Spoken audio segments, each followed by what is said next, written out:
E o podcast Deu Jazz hoje está mais do que especial. Estamos aqui com uma rainha da dramaturgia brasileira. Só que antes, Full Jazz by Slaviero Hotéis.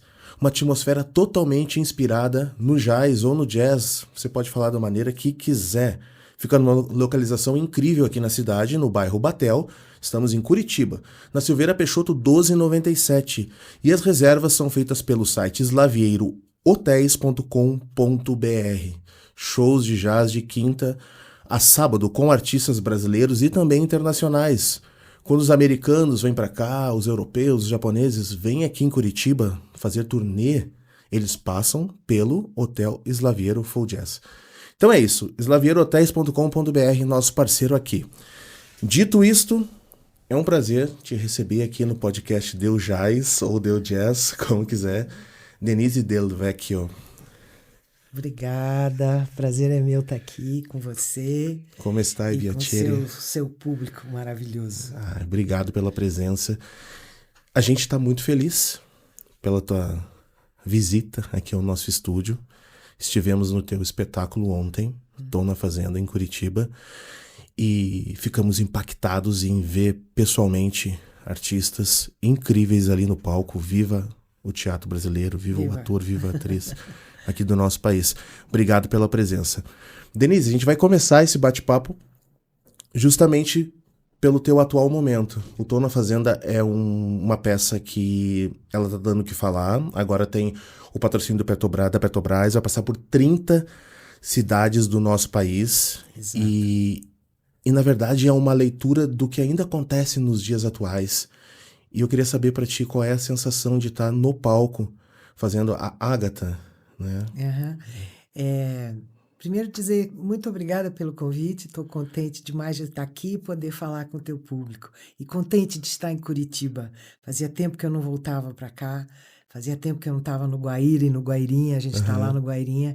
E é uma alegria, de repente, poder voltar para um teatro tão importante, um teatro que é importante para o Brasil inteiro, né? Que recebe há tantos e tantos anos tantos artistas, tantos espetáculos. A gente até ganhou um livro que conta os 140 anos da história, que é lindo, tem artistas incríveis que estão ali. Então, para mim, é uma honra poder estar ali fazendo a Ágata, né? A Ágata, que é essa mãe a mãe que vive enganada, talvez, que não sabe que o filho é homossexual, ou talvez saiba. Eu nunca jogo na certeza, eu jogo na dúvida. Eu não sei se a Ágata sabe ou não sabe que o filho é gay. Eu trabalho a personagem com essa dúvida, porque eu acho que ela tinha essa dúvida. Então eu trabalho nessa dúvida. Às vezes tem dias que eu acho que eu sei e tem dias que eu acho que eu não sei. Faz 2 anos que eu estou nesse espetáculo. Eu já fiz mais de 200 apresentações. Nossa! Mas o espetáculo está em cartaz há 8 anos. Exato, né? exato. E esse texto é extraordinário. Ele foi montado já e continua sendo montado no mundo inteiro.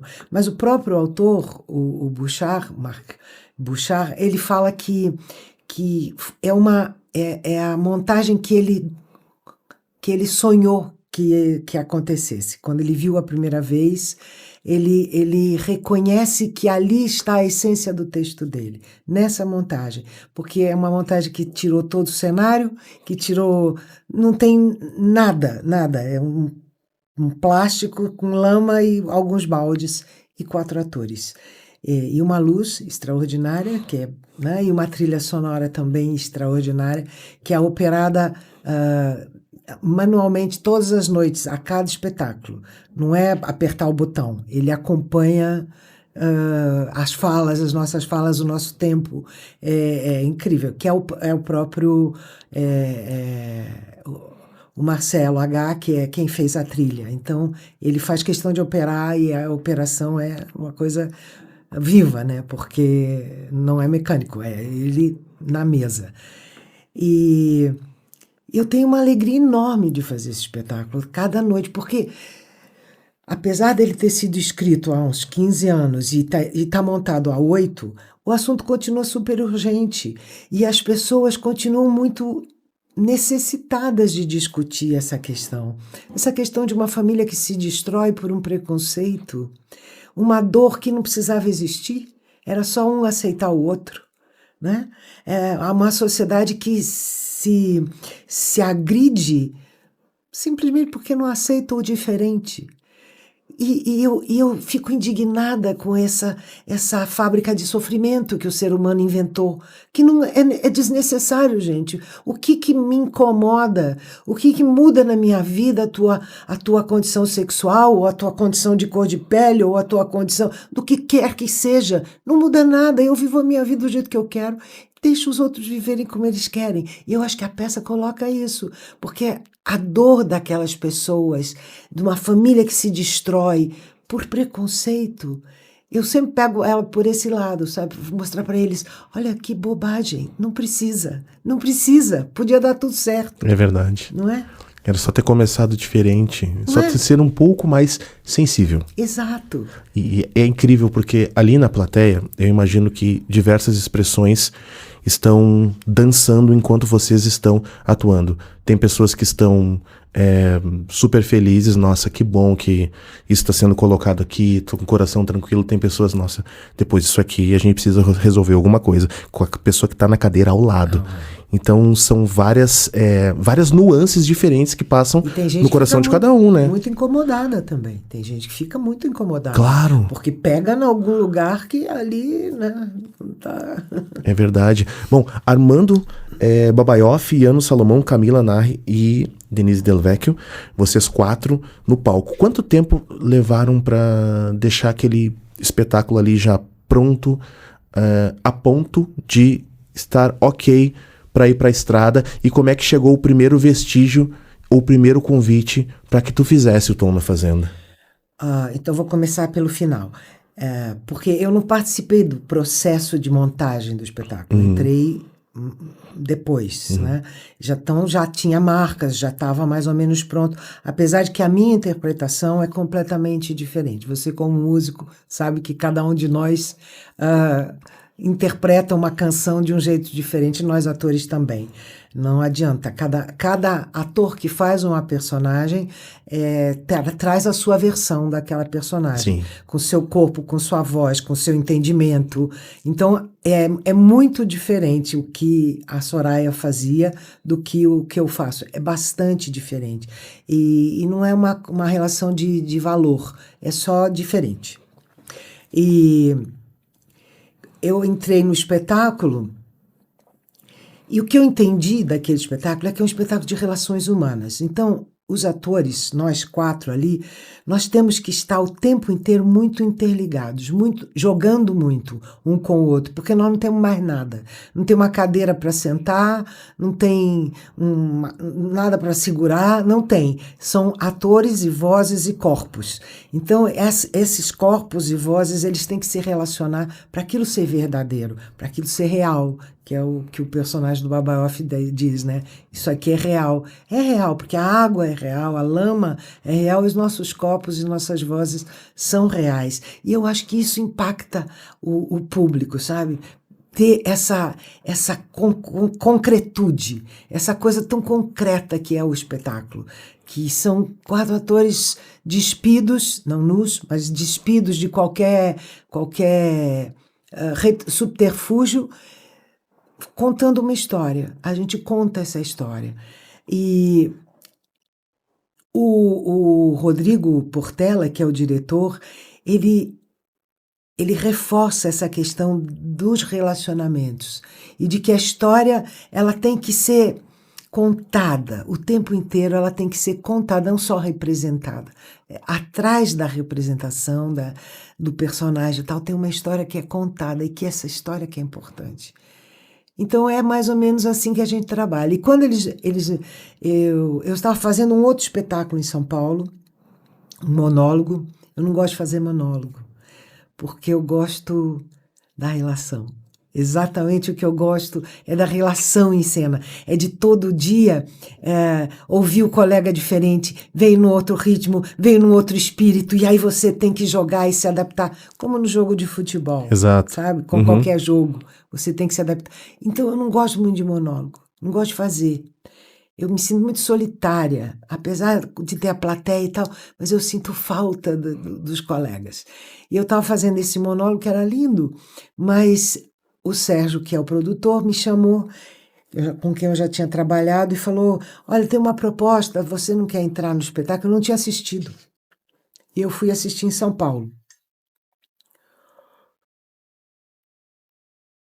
E sentei na plateia, comecei a assistir.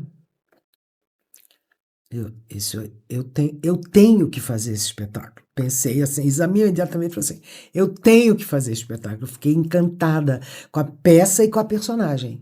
Eu falei: eu tenho que fazer essa mulher. E ainda cheguei para a Soraya, que fazia, Soraya Ranvelli, e falei para ela: você tem certeza que você quer sair? Porque, né, eu não queria saber. Ela falou: absoluta, eu tenho outros projetos, ela canta e tal. Então, tem outros projetos, eu quero sair. Aí eu ensaiei rapidamente, estreiei num teatrinho de arena, no Teatro da Gávea, no Rio de Janeiro. Sim. Pequenininho, ensaiei num teatro italiano, estreiei num teatro sem ensaio, num teatro pititico para 100 pessoas, né?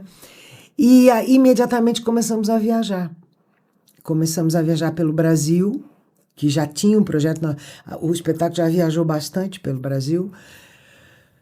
Viajamos pelo Brasil, depois fomos o ano passado para um circuito de língua francesa, fizemos França, Bélgica e Suíça. Que legal. 5 meses, durante 5 meses, foi extraordinário, com legenda, um público...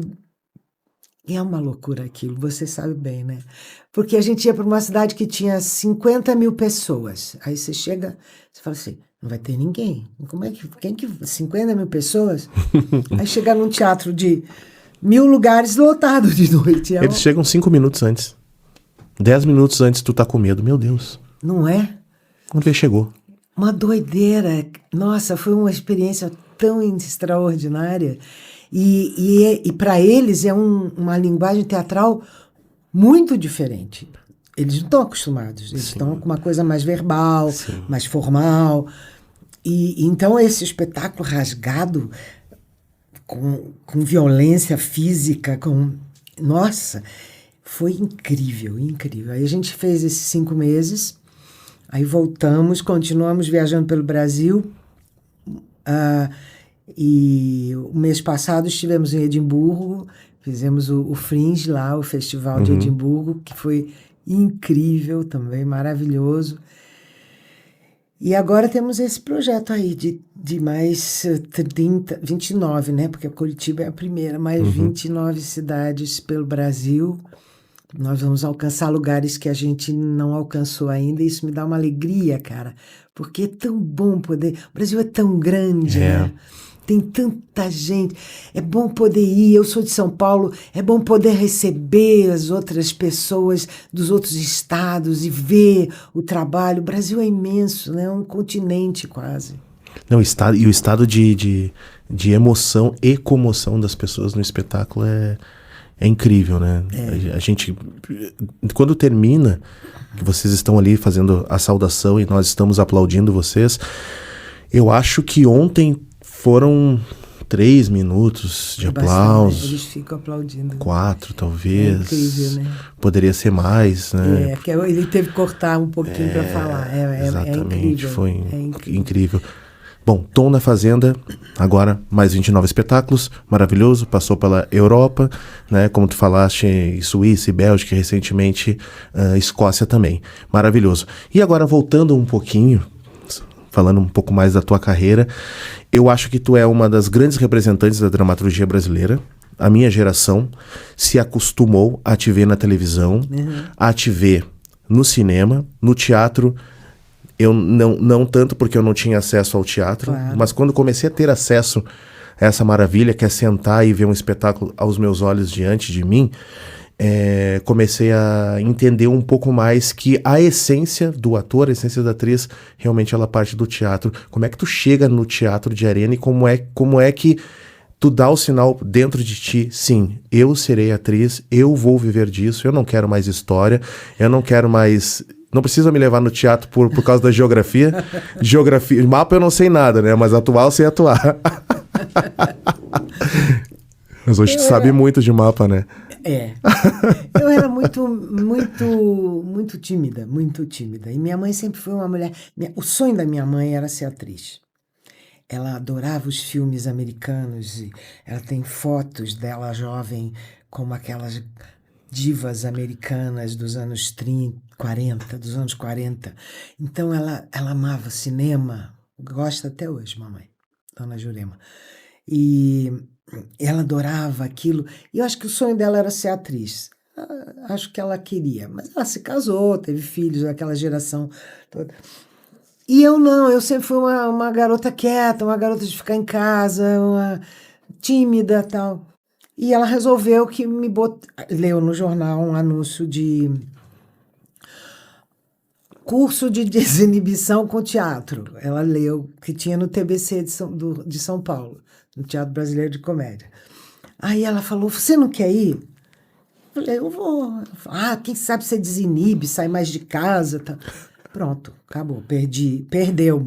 Aí, quando eu fiz a primeira aula, que eu pisei no palquinho, que era do Teatro Pequeno do TBC, era um pequeno estúdio que tinha embaixo, eu pisei ali, falei, gente, isso aqui é bom. Aí eu me senti à vontade, por incrível que pareça.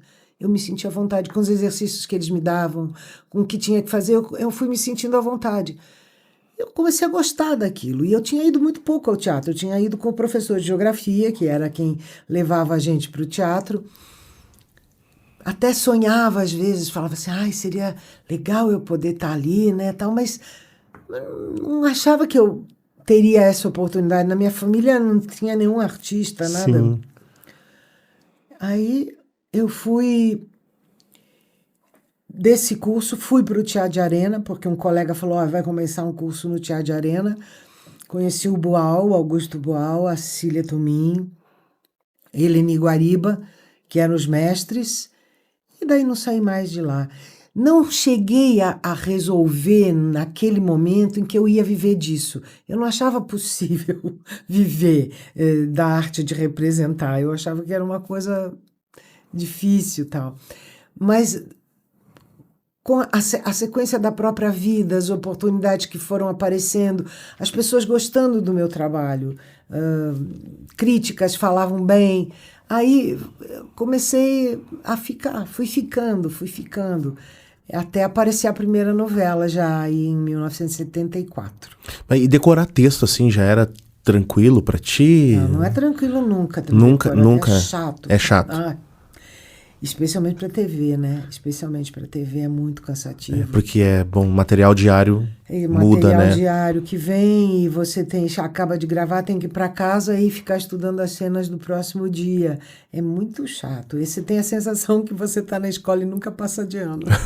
Tá aí aquele negócio que falam que pode chegar e dar tem uma técnica que tu dá uma boa olhada antes. Tem gente que sabe, que consegue. Por exemplo, o Fagundes faz isso, o Oristano faz isso, mas eu não. Eu tenho que estudar antes de dormir, estudar. Dormir. Se eu não dormir com o texto na cabeça, eu no dia seguinte não sei. Eu tenho que estudar à noite, antes de dormir no dia seguinte, antes de sair para o trabalho, estudar. E antes da cena, eu tenho que olhar ela. Entendi. Para não, sabe, para ter nuances, para não ficar tudo uma mesma coisa, tá. Sabe? Eu trabalho o texto, trabalho. Dou muita importância para o texto, Sim. sabe? Eu acho o texto a coisa mais importante de tudo, tanto no teatro como na TV. Mas o Tom na Fazenda tem muito texto, né? Tem muito texto. E tu falou que teve pouco tempo. Esse pouco tempo foi dias? Foram semanas? 15 dias. É pouco tempo. É pouco tempo. Tanto que nos primeiros espetáculos, uma vez eu entrei fora da deixa, porque eu não estava habituada a ouvir, até porque eu ensaiei meio que sozinha. Substituição é difícil. Eu ensaiei meio que sozinha, então entrei fora da deixa, aí eles tiveram que se virar lá, porque Entrei na hora que não era para entrar. Tinha 2 falas parecidas. Sim. E eu entrei, em vez de ir na segunda, entrei na primeira. E aí eles ficaram me olhando assim, e remendaram, e o barco continua, né? Mas me dedico muito para estudar, muito, muito. E depois que eu estreio, eu ainda fico muito tempo carregando o texto comigo. Eu levo o texto impresso. Impresso, que não adianta vir com essas modernidades que eu não entra. Tablet, essas coisas, nada a ver, né? Não, Papel no mesmo. Telefone eu tenho preciso de papel. Eu também acho que é isso aí. Não tenho, não consigo, imagina, não consigo decorar nada lendo no telefone ou no tablet. Tem que ser no papel. E aí eu carrego o texto comigo. Nos 2 primeiros meses eu passava todas as cenas todos os dias antes de entrar. E ainda hoje, por exemplo, a gente faz Curitiba. Daqui a gente vai para Brasília. Vai dar um intervalo de uma semana. Eu volto para o texto. Passa de novo. Eu sempre volto para o texto. Dá uma passada, né? Sempre volto para o texto. É muita coisa. Pra mim, porque eu tenho muito respeito pelo texto. Eu tenho respeito. Eu não quero macular aquilo, sabe? Não quero inventar, não quero mudar. Porque quando aquele autor escreveu aquilo, ele tinha um objetivo. E o meu objetivo é descobrir a cada dia o que mais tem atrás de cada fala. Perfeito. Eu tenho essa loucura, esse desafio, sabe? E sempre acaba descobrindo mais. Porque uma reação de público te provoca uma outra coisa, uma reação do colega te provoca uma outra coisa, é sempre criativo. É uma delícia. Ah, que maravilha. E ali quando tu entra na Tupi, que foi a tua primeira emissora, né? Tu fizeste 5 novelas em momentos diferentes na Tupi. Sim. E já tava para se sustentar do teatro. E qual eram as promessas de produtores para que as novas estrelas do teatro migrassem para a televisão? Como é que tu via a televisão nesse atual momento ali por 75, né, 76? Eu tinha um pouco de preconceito. A minha geração tinha preconceito com novelas e tal, né? A gente era do teatro. Mas eu fui para a televisão porque eu tive um filho, o André. Sim. Né? Então eu fui para a televisão porque eu precisava sustentar esse filho. E o teatro não dava. A gente tinha um grupo, ganhava muito pouco. Então, para sustentar uma criança não era suficiente. Então eu fui pedir trabalho na televisão. O Teixeira Filho, que era o autor da primeira novela que eu fiz, que foi Ídolo de Pano. Ele era sogro da minha irmã. Aí eu fui lá e falei para ele, olha, eu preciso trabalhar, tal. E ele foi me ver no teatro e gostou.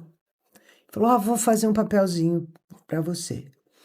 Aí eu fui lá na TV Tupi e o papel era assim, ele entrava nos 5 primeiros capítulos e depois ficou 60 capítulos fora.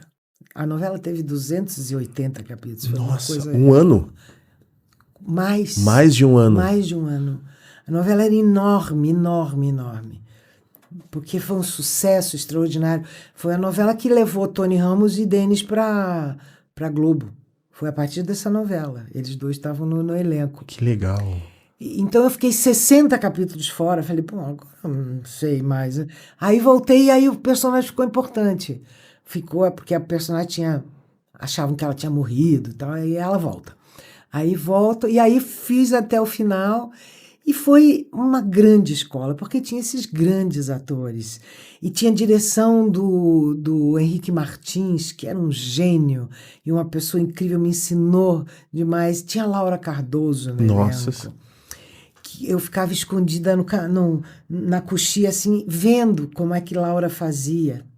Então era uma coisa, assim, foi uma grande escola.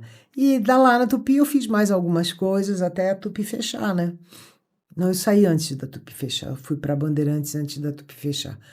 Foi em 79, quando a Tupi fechou, eu já estava na Bandeirantes.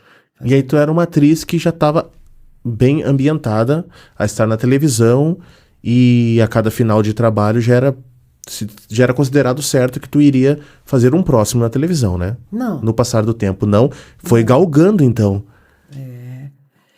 Olha, eu só vim ter um contrato por tempo, que a gente chamava, que hoje em dia quase não existe mais, Aham. mas eu só vim na TV Record, que foram os meus últimos contratos, antes de eu, né, sair de lá. Eu trabalhei a vida inteira, acabava uma novela, tinha que esperar, fazer outra Entendi. coisa, para ser contratada para outra. Eu digo que o que eu ganhava numa novela eu tinha que juntar para viver os tempos que não tinha outra novela. Mas eu fiz teatro. Fazendo teatro, quando eu fiz Feliz Ano Velho, por exemplo, eu vivi 6 anos só de teatro. Foi uma coisa gloriosa, assim, maravilhosa. Porque a peça era um grande sucesso, foi nos anos 80, começo dos 90. A peça foi um sucesso extraordinário, então dava para viver bem de teatro.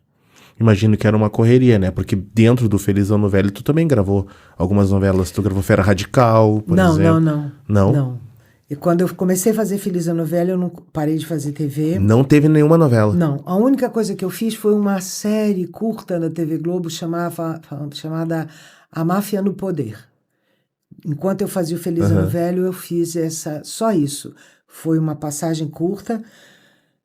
E depois eu não podia, porque a gente viajou o Brasil, foi para Nova York, viajou para o México, viajava com o espetáculo, fazia espetáculo de quarta a domingo, não tinha tempo, né? Não tinha tempo. Não tinha tempo. Então eu não fiz televisão,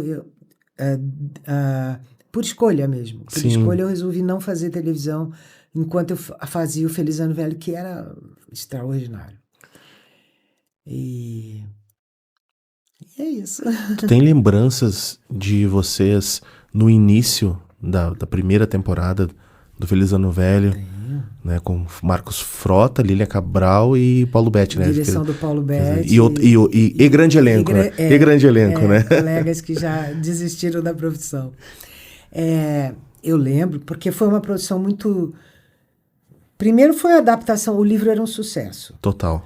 E o Paulo tinha sido professor de teatro na Unicamp, né? O Paulo era professor de teatro na Unicamp. E ele conhecia o Marcelo Paiva, que tinha sofrido um acidente, lançou o livro. E aí ele foi conversar com o Marcelo se o Marcelo permitia que se montasse, né? Fizesse a adaptação. E o Marcelo concordou. Ele instigou o Marcelo, então. E o Marcelo concordou em que podia fazer a adaptação. Aí falamos com Alcides Nogueira, que é um grande autor de teatro brasileiro, para fazer a adaptação para teatro. E o processo de adaptação foi assim, a gente elegia algumas cenas e ficava improvisando, e o Alcides assistia e transformava aquilo em dramaturgia. Certo. Então demorou, foram 6 meses de ensaio. E nós estreamos no Centro Cultural São Paulo, que era recém-inaugurado, era maravilhoso. Hoje está um pouco decadente, mas era da prefeitura, era maravilhoso. E foi uma coisa tão doida. E assim, foi com dinheiro emprestado da minha mãe que emprestou dinheiro, pra gente, não tinha patrocínio de ninguém. Minha mãe que emprestou dinheiro para a gente montar o cenário. A tua mãe patrocinou a peça? Minha mãe emprestou uma parte do dinheiro e o Adilson, que era o outro ator da peça, emprestou outra metade. E a gente estreou assim, devendo para ele e para minha mãe. Minha mãe tirou dinheiro da poupança, eu nunca esqueço disso. E a gente estreou no Centro Cultural São Paulo. E,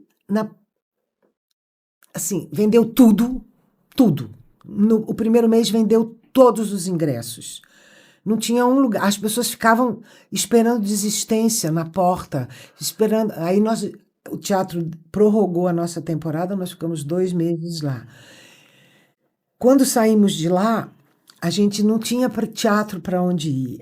Mas aí conseguimos ir para o Teatro Augusta, que também já não existe mais, que era pequenininho. Imagina, a gente foi de um teatro imenso, foi para um teatro pequenininho. E ficamos mais de um ano em cartaz, de quarta a domingo, com 2 espetáculos, sábado e 2 domingo, lotando, lotando, lotando, lotando. E quando nós saímos para viajar, e a gente teve... Naquela época tinha umas coisas assim, a VASP, que fechou. A VASP, ela patrocinou as passagens. Porque hoje em dia viajar é um castigo, né? É difícil sair para Porque custa uma longe. fortuna. É. Né? Uma passagem de avião custa uma fortuna. Se tiver que levar mala, equipamento, custa mais outra fortuna. Naquela época nós conseguimos a VASP. A VASP patrocinou a viagem toda. A gente viajava com uma camiseta escrito VASP. E eles... Só que a gente não voltava para casa. A gente saiu de São Paulo, depois de ter feito uma temporada de mais de um ano no Rio também, saiu de São Paulo e íamos indo de uma cidade para outra. De uma Certo. cidade, não voltava para casa. Era uma coisa Era doida. uma turnê de Foram anual. meses. Nossa, A gente, porque desmontava no domingo, o cenário seguia, montava no outro lugar e a gente ia de avião na terça. Já na quarta estreava novamente. Então era... não dava tempo, por exemplo, Não, tu estava em Belém ou em São Luís, como é que tu vai passar? E a gente fez tudo, fez Possível. Amazonas, fez Manaus, fomos para o Brasil todo. Foi uma coisa incrível. Curitiba, por exemplo, nós voltamos 3 vezes para o Guairão, para você ter ideia. Assim, a primeira vez ficamos 15 dias. E em Porto Alegre, nós ficamos 2 meses. Teatro São Pedro? Lotando São Pedro. Que lindo. Essas coisas aconteciam naquela época, né? Porque dava, não tinha essas agendas de teatro, tarará, não, ali falava assim, não, vamos apostar nisso, vamos.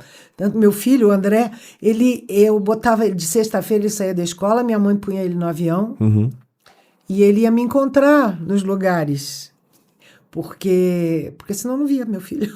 Ele ficava com a minha mãe e aos fins de semana ele ia me encontrar.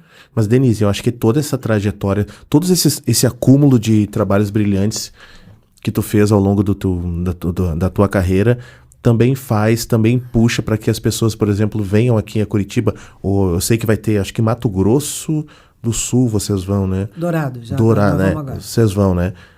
Tem muita gente que, além de, obviamente, ir para ver o Tom na Fazenda, ver sobre o assunto que está sendo tratado, tem muita gente que quer te ver, quer estar na tua frente. É verdade. Tem muita gente que quer realmente ter um pouco de saudosismo de tantos trabalhos que tu fez, e essa é a oportunidade de te ver pessoalmente. Eu acho que você tem razão. Eu recebo muito isso, sabe? Tem muita gente que fala, pô, finalmente vou ver pessoalmente, né? Uma pessoa que acompanhou tanto tempo na televisão e a oportunidade de ver pessoalmente, eu acho que tem sim. E eu sou tão agradecida porque é uma vida, né, cara? Que a gente dedica a vida a isso, essa paixão que a gente tem, com todos os sacrifícios que a gente tem que fazer. Mas aí você chega a essa altura da minha vida e você sentir esse reconhecimento é muito emocionante. E sabe, valeu a pena, vale a pena. E a gente está num momento onde a gente pode pegar esses trabalhos todos e olhar novamente. Exato. Né? Porque não são todas as nossas referências artísticas que nos dão a possibilidade da gente poder assistir. Recentemente a Vera Fischer veio aqui, a Grace Janucas vai vir, tu está aqui. Isso é muito bom. A gente queria ver outras pessoas também. Só que a gente sabe que no Brasil não é tão fácil viver de arte e não é tão fácil tirar um espetáculo que tem, por exemplo, sede em São Paulo, Rio. Vem aqui para Curitiba, que está mais perto, mas Porto Alegre acho que já é um pouco mais difícil. E o pessoal de Porto Alegre que está louco para assistir vocês não tem tanta possibilidade. Mês passado, quando nós estivemos nesse espetáculo da Vera, veio uma mulher de Fortaleza. Ela veio de ônibus para assistir o espetáculo aqui, porque era o lugar mais próximo que tinha. Olha, eu vou te falar uma coisa. Quando a gente fez em Porto Alegre já, né? Lá naquele teatro extraordinário novo lá chegou uma senhora para mim, ela foi do Uruguai. Ela me assistia em novelas no Uruguai. Ela foi do Uruguai para Porto Alegre para me assistir. No mínimo 12 horas. Não é uma doideira, isso me levou um presente. Eu falei assim, meu Deus do céu, mas é muito carinho, sabe? É uma coisa muito linda você receber isso, você se dar conta de que você chegou em outro país e que tem uma pessoa que quer te ver. É muito, né? A gente ficou muito emocionado ao te ver ontem em cena. Foi muito legal. E não é impossível a gente não relembrar alguns trabalhos teus. Só que não é nem novela, poxa, série Hard. Foi demais. Natália Lage, né? Isso, ai que Tu era mãe delícia. dela, né?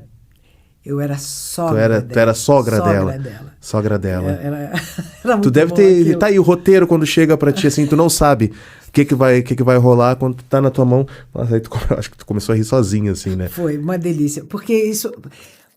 Você sabe que eu sou péssima em teste.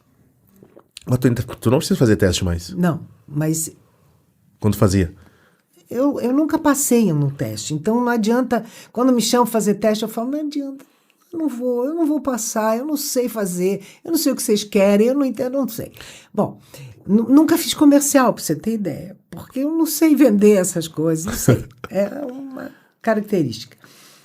Então, quando a produtora de elenco me ligou para fazer Hard, ela disse, você pode vir aqui na produtora, tal? Eu falei assim, ai, meu Deus, uma série na HBO me interessa.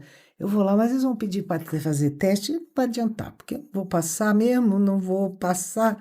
Aí cheguei lá, ela já me apresentou para o diretor, aí já falou, me deu as datas, eu falei, mas sou eu? Ela falou, Denise, eu te você. Eu falei, não vai ter nenhum teste de câmera? Ela falou assim, não, é você, a gente escolheu. Assina aqui logo. Vai, assina de uma vez. Foi bem assim.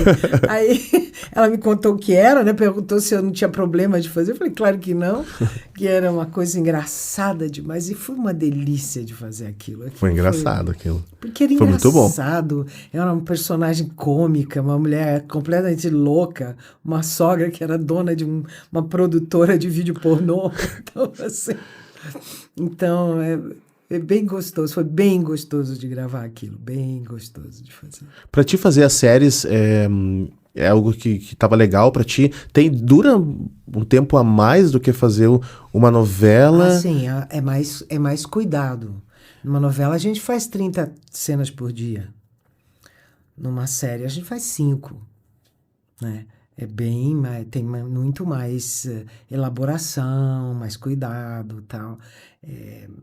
A gente tem mais tempo de preparar as cenas, é mais perto de cinema do que de novela. Mas, né? nossa, essa tua fala é bem importante pra gente fazer a comparação de trabalho para trabalho, né? É muito mais perto de cinema, né? Novela é um massacre, né, cara? Novela é um massacre, porque são 30 cenas por dia.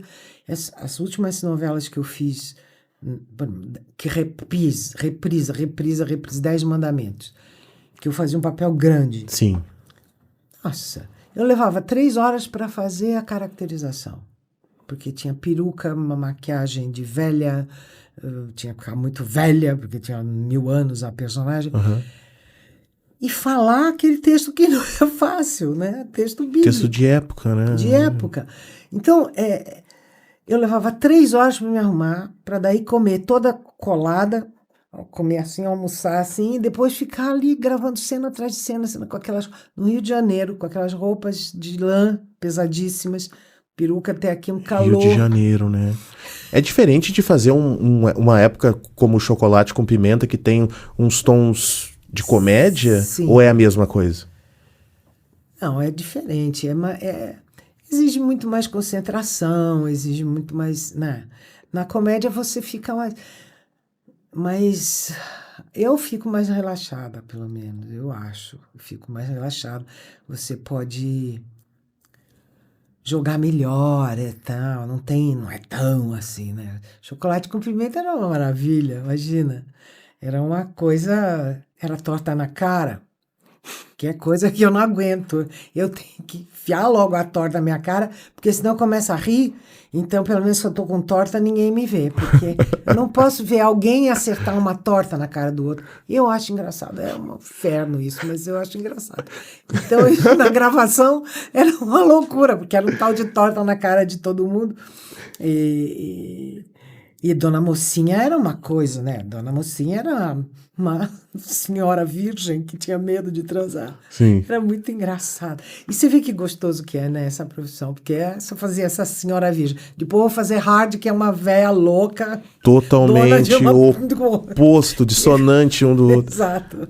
Que vende aparelhos de sex shop.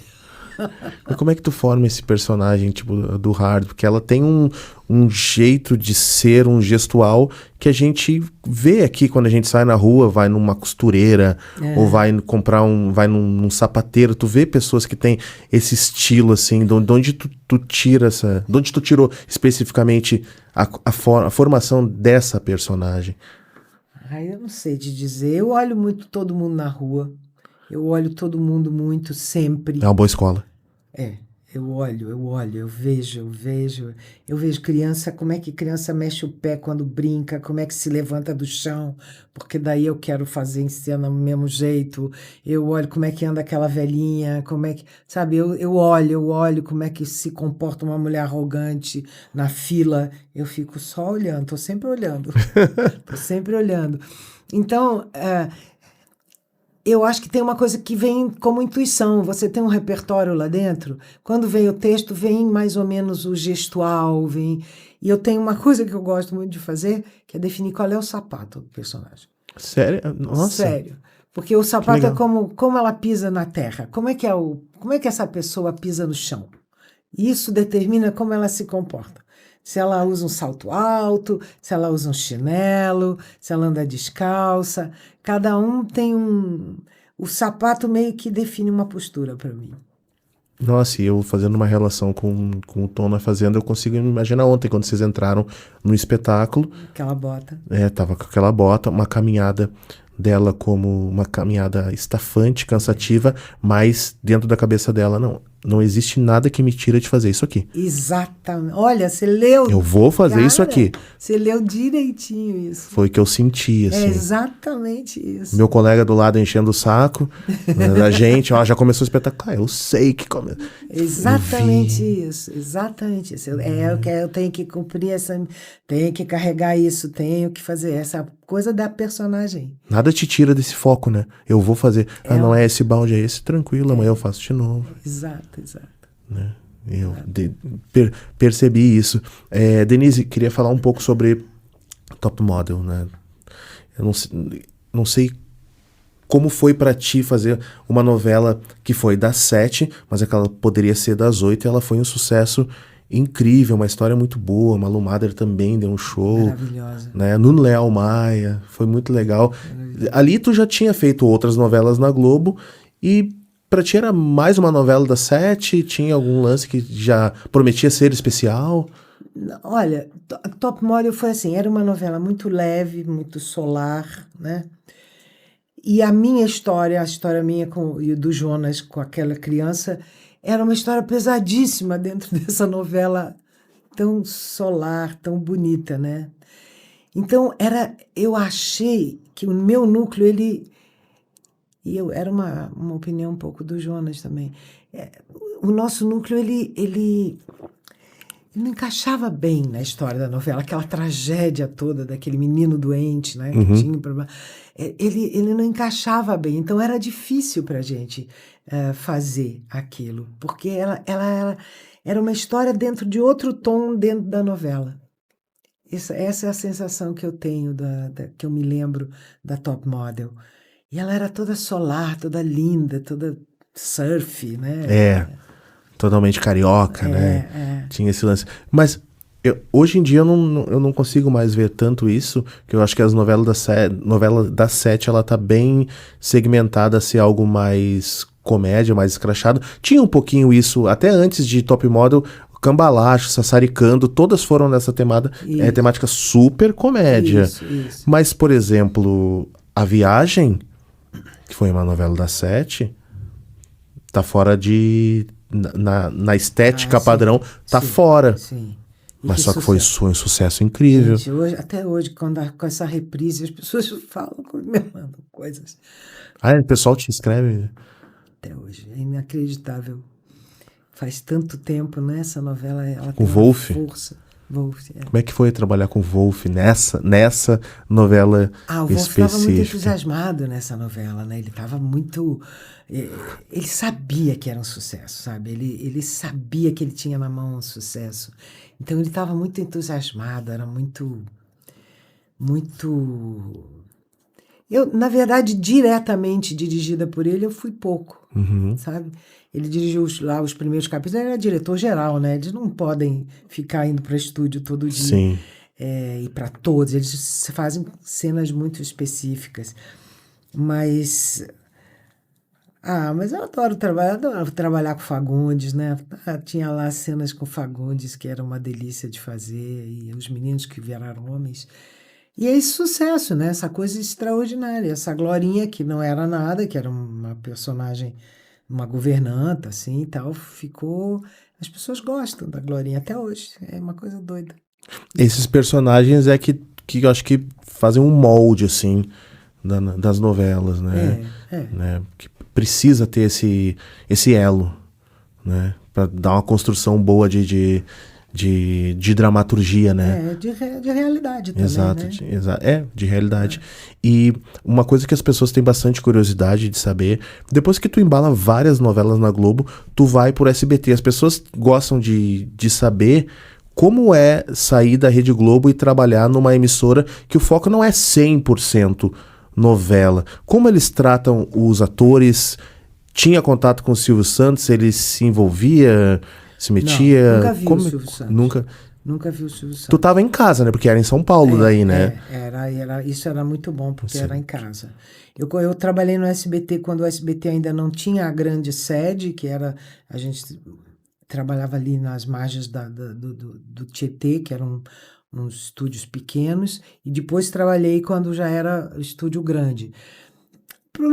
O SBT, ele teve um elenco que era extraordinário, que tinha Juca de Oliveira e Nenê Ravache. Nossa. Era um elenco extraordinário. Mas não... É isso que você falou, era um canal que não valorizava esse segmento, né? Valorizava outra coisa. A mesma coisa aconteceu na Bandeirantes. A gente foi para a Bandeirantes, eu vejo, às vezes... se você vê o elenco dos Imigrantes, tem Elton Bastos. Nos Imigrantes. Tem Elton Bastos. Tem um elenco que você fica... Tem Lília Cabral, tem Paulo Betti, tá tudo lá. Essas emissoras tiveram esses grandes atores nas mãos. Eu fiz na Bandeirantes... Foi na Bandeirantes? As Pupilas do Senhor Reitor? Acho que foi. Tinha Débora Bloch. Você vê. Do Moscovis. Era assim, tinha elencos enormes e riquíssimos, que foi uma época Sim. que essa gente não estava mais na Globo, foi para lá, foi na época que a Manchete deu uma mexida no mercado, enfim. Mas esses outros canais nunca valorizaram, né, a teledramaturgia. Então foram coisas esporádicas, acontecia puf, só e sumia, puf e sumia. A gente fez Ossos do Barão, até vi outro dia que vai reprisar. Essa foi famosa, né? Então, a gente fez Ossos do Barão, que é também Jussara Freire, Guarnieri, tinha elencos inacreditáveis. O Guarnieri estava nos Imigrantes também? Tava. Ele era no filho começo do... ele fez. Ele era pai do... Não me lembro. Não me lembro. Bom, enfim, mas ele estava, né? Tava, no começo ele estava. Porque os Imigrantes teve 3 fases, né? Entendi. Denise, como é que tu tá vendo hoje em dia os novos atores aqui no Brasil, que, sobretudo, não só em novelas, mas muitos filmes. Agora a gente tá de novo num momento melhor, né, de cinema, né, que passamos 4 anos aí terríveis. Como é que tu tá vendo essas atuações, assim, hoje em dia? O pessoal tá querendo ser ator, o pessoal tá investindo na carreira, e eu acho que tem menos desistências do que há 20, 30 anos atrás, né? O pessoal deixava muito de ser artista, queria... Ou esperava que acontecesse algo muito mais rápido. Olha, Paciência, né? Dos jovens, assim, dos jovens atores, eu não sei te dizer, porque a gente está vivendo um mundo tão diferente do que quando eu comecei, Aham. toda a minha trajetória. Você fala assim, hoje eles desistem menos. Eu não sei, porque tem essa coisa da rede social, né? Que cria alternativas, que cria um público que eu não sei, até hoje eu não sei se é um público que. Se você tem 6 milhões de seguidores, se você faz uma novela, esses 6 milhões vão te acompanhar? Eu não sei. Eu não sei se alguém sabe. Uhum. Eu não tenho essa resposta. Ao mesmo tempo, a indústria pede que você tenha uma rede social ativa, porque eles acham que isso vai render dinheiro, render público, render, engajamento. Você vê, todos os programas têm que ter engajamento. Estava até vendo ontem o final daquele de músicos na Globo. Então, todo mundo tem que engajar. Vota não sei quem vai ficar salvo. Quem vai. Quer dizer, é uma demanda de torcida. Não é mais uma demanda de público. É Isso. uma demanda de torcida. Você tem que ter uma torcida, você tem que organizar uma torcida, você tem que contratar uma pessoa para gerar produto na tua rede social enquanto você trabalha para que você exista. Eu não entendo muito esse mundo, sabe? E eu acho que os atores jovens, eles estão contaminados com isso. Porque, coitados, eles não têm muita saída. Eles cresceram com isso, né? E está sendo cobrado deles. É. Eles cobram da gente, imagina dos mais jovens. Então, eu não sei aonde isso vai desembocar, sabe? Enquanto arte, enquanto entretenimento. Porque está condicionando a um universo que não tem a ver com a nossa criação, não tem a ver. Um cantor, um músico, um compositor, não tem a ver com torcida. Tem a ver com ter espaço para mostrar o seu trabalho. E eu sinto que cada vez isso está mais restrito e feito em nichos. Então, você não consegue romper aquele nicho porque como é que abre aquela porta daquela rede social? Não tem um programa de Chacrinha que punha um cara ali e era nacional. Não tem. Então a gente não tem mais um ídolo de música nacional. Tem grupos, bolhas, né, que gostam de dizer. Eu sou uma analfabeta da música moderna, da música atual brasileira. Somos dois, então. Eu não sei nem onde ouvir. Porque não toca nem no rádio. Eu não sei onde ouvir. Entendeu? A mesma coisa eu falo assim no teatro. O jornal, que quase já não existe, o jornal não tem mais roteiro. Então, se você quer ver uma peça e ou você tem que saber como é que acessa aquilo no Google, não sei aonde, ou você não tem um roteiro, fala assim, queria escolher entre... Deixa eu ver que peça que eu quero ver hoje. Não tem. Você tem que saber que tem uma peça que você quer ver. Exato. Não tem um roteiro que saía, roteiro do final de semana. Tem isso aqui nesse teatro, esse show de música aqui, deixa eu ver o que eu quero ver. Não existe mais. Então, eu te falo, com toda sinceridade, eu estou um pouco perplexa diante disso tudo, sabe? E eu não sei como os jovens, e espero respostas deles, porque eu acho que eles que estão mais... vão se comportar diante disso,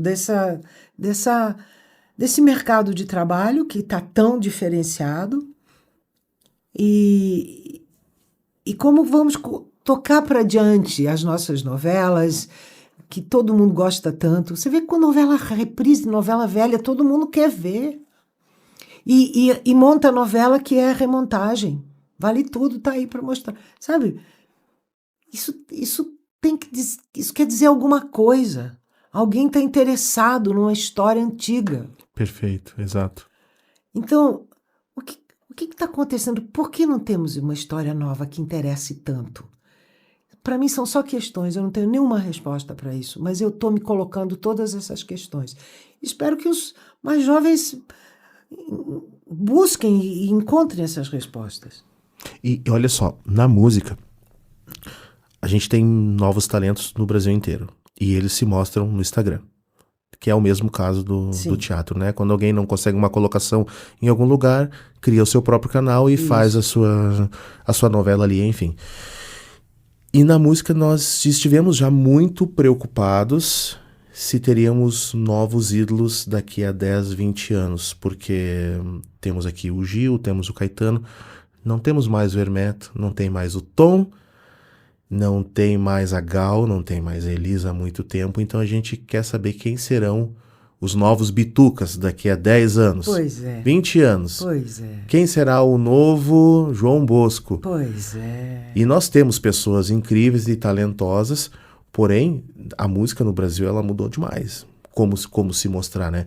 Então a gente tenta tratar isso em nichos, porque a gente sabe que para assistir um show de jazz a gente tem um público em Curitiba de 1.000 pessoas, a gente precisa de 80, 100 para assistir isso.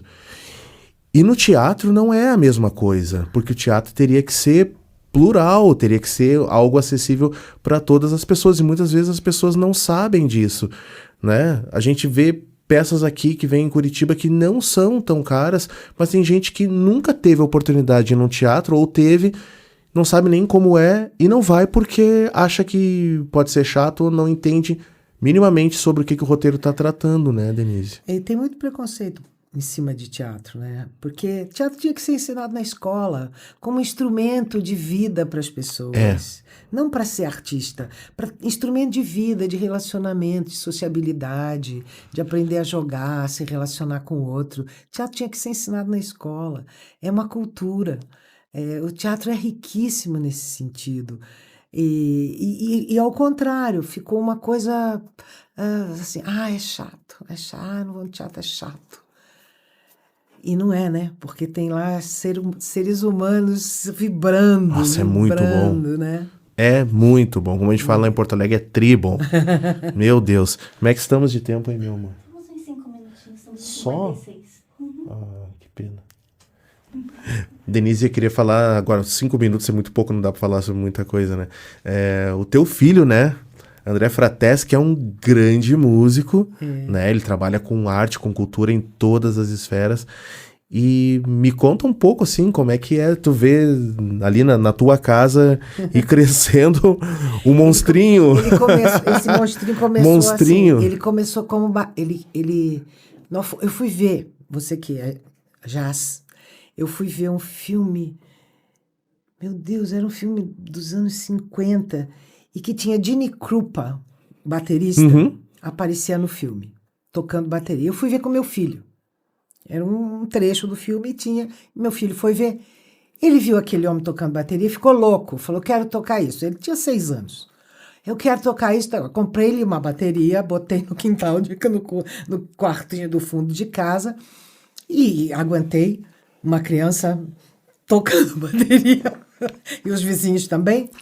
E o negócio dele foi bateria, bateria, bateria. Mas aí cresceu, começou a ir para o colégio e tal, e fez uma banda de rock, que ele gostava de rock e tal, e começou a tocar na banda na escola, uma banda com os colegas de escola e tal, banda de garagem, fez outra, foi nessa evolução de bandas, e ele é ator também, fez trabalhos na televisão, fez trabalhos no teatro, porque viveu grudado dentro, né? Dentro de camarins, o pai dele também é pai ator, e mãe, então né? ele não tinha muita escapatória, pobrezinho. Mas o negócio dele sempre foi música. O negócio dele sempre foi música. E sempre foi rock and roll. Por mais que eu tenha enfiado, porque eu sou louca por MPB, eu tinha todos os discos de todos esses que você acabou de falar, eu tinha todos, porque eu sempre fui doida pela MPB, eu amo, assim. Mas ele... Rock and roll, ele ia, quando vendia disco no supermercado, as crianças iam para a loja, para a seção de brinquedos, e ele ia para a seção de disco e vinha com isso aqui. Ô mãe, pode comprar esse aqui? Era jazz, era, sabe? Sempre foi uma coisa doido por música, nasceu para isso mesmo. E aí, hoje ele tá aí, ele fez 10 anos o show com o Dado e o Bonfá, Marcelo Bonfá, né? cantando Renato Russo, Isso. né? Durante 10 anos eles viajaram fazendo esse show, que era para fazer 20 dias e foi um sucesso doido. Tu ia nos shows? Eu assisti vários. Plateia baixa? Ou... Ah, Tu ia lá na pista? Não, eu fico lá recolhida. Nunca foi na pista? Não, eu não vou na pista, não. Eu não gosto de multidão, cara. Eu também não.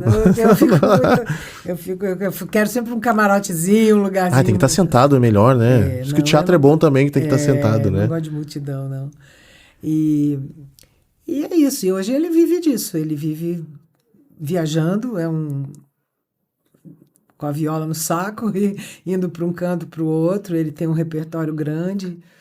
Ele tem agora uma obra autoral bonita que ele está lançando. Começou quer dizer, ele sempre fez, né? Mas agora ele retomou essa coisa, agora que parou com o Legião, ele retomou essa... Eu tenho um maior orgulho, cara, porque ele é um batalhador, me deu 2 netas maravilhosas, que são a alegria da minha vida. E eu tenho o maior orgulho porque ele é um grande filho, foi um grande companheiro a minha vida inteira. Grande, sabe? Um homem correto, um homem desses que não é machista, que cuida das crianças, que fazia sopa para mim quando eu vinha do teatro e ele era adolescente, ele deixava uma comida feita para mim. Então acho que eu criei ele direitinho. É o ponto de vista da mãe que a gente queria saber, né? A tua perspectiva em relação a ele. Acho que dá tempo de fazer mais uma, né? Eu queria muito saber, até te perguntei no elevador, mas é o inverso do que eu te perguntei no elevador. Tu começou a novela, e aí tu faz as tuas primeiras cenas, ninguém te diz qual vai ser a trilha sonora. Os músicos são amarrados em saber isso. E aí tu assiste o primeiro capítulo, tu assiste, né, as novelas, né? Tu assiste o primeiro capítulo, e aí tem a trilha sonora, que vai ser a que vai te acompanhar até o final. A música da personagem. Da tua personagem. A tua autocrítica, assim, né? Não como Denise, pessoa física, Sim. não jurídica. Às vezes, diga pra mim. Às vezes a gente fala, cara, que lindo, tal. Às vezes a gente fala assim, nossa, não tem nada a ver com o que eu imaginei. E tu tem que aguentar aquilo até o final dos tempos, né? Porque fica... Acostuma depois? Você aceita, né? Porque você não pode mudar, você tem que aceitar, não tem jeito. Tá, mas daí tu tá na rua e alguém te para. Nossa, eu adoro o teu personagem. E o personagem, quando a pessoa te encontra, ela fala bem do personagem e a música já tá na cabeça. Sim. Tu sabe, né? Sim. Aí mas você não tem o que fazer. É sucesso. É sucesso, não Isso tem é jeito. sucesso. Mas às vezes você acha que não tem nada a ver. Nada a ver com o que você imaginou pro personagem. Às vezes ajuda muito. Mas também é a opinião pessoal, né? É o teu gosto, é como você vê a coisa. O Wolf escolhia as trilhas maravilhosamente bem, né? Era um ponto positivo também, né? Porque ele é amarrado em música, em MPB e tal, então ele sempre tinha uma coisinha de tom e Denise Saraceni também escolhia lindamente. Punha muito Elis Regina, olha, Nana Caymmi. Nana, né? Ai, ela punha coisas lindas, eu amava as trilhas que... Mas é que também o irmão dela era também o Paulo Saraceni, ele que fazia trilhas lá também. Música Denise, é maravilhoso, né? Obrigado. Obrigada Você é maravilhosa aqui com a gente. Obrigada a você. Muito, muito obrigado pela tua gentileza, por tu ter pego um pouquinho do teu tempo para vir aqui, uma bateria de espetáculos intensa, que só em Curitiba são 6, né? Bastante coisa, com casa cheia. Quem ainda não assistiu Tom na Fazenda, por favor, vá, confere a agenda lá no Instagram deles, Tom na Fazenda, que tem todo o roteiro das cidades que eles vão passar pelo Brasil. E se por acaso você mora fora do Brasil, um dia você pode se deparar com o espetáculo também. Cuidado, né? Você pode me encontrar por aí. Denise Del Vecchio, uma das grandes atrizes do Brasil, rainha da dramaturgia. Muito obrigado, seja bem-vinda aqui sempre. Eu que agradeço. Bom trabalho para vocês sempre. Obrigado. Tchau, tchau.